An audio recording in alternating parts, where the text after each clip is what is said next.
So, in this module, we have extended our understanding of lesson planning by looking at the importance of planning and the decisions teachers have to make in the process. Would you just summarize it briefly so I can be sure I understand it correctly, please?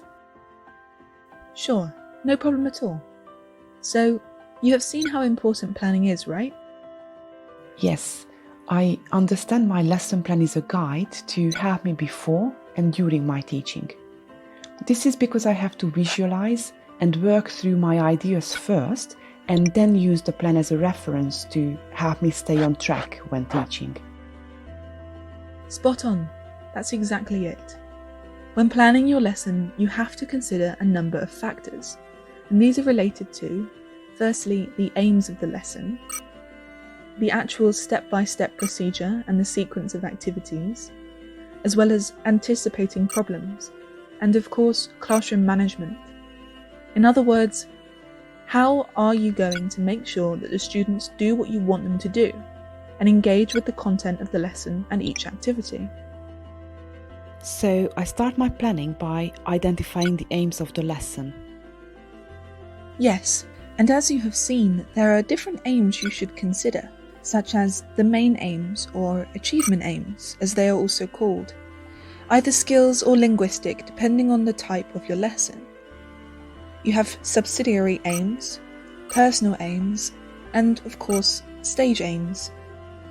What else do I need to know about lesson aims? Right, so they have to be formulated as learning outcomes.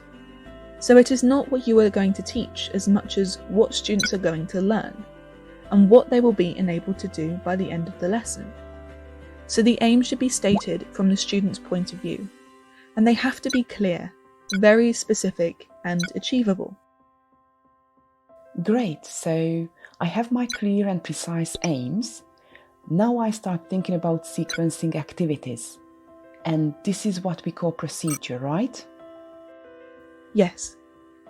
In the procedure, you consider individual activities and their order, the aims of each activity, so stage aims, how the students are going to interact, and how long each activity or stage will take, or the timing. Be careful not to use long, elaborated prose when you write the procedure. Use imperatives and short sentences. And remember, a good plan is measured by how easy it is to follow by another teacher. There are also the anticipated problems. Yes, and here we are referring to all kinds of problems that may occur with the language you plan to teach, as well as classroom management. You will have to think of solutions to the problems you have anticipated. The longer you teach and the more experience you have, the easier it will be for you to predict what may happen in your lessons and plan how you can address it. Okay, and how many approaches to lesson planning are there?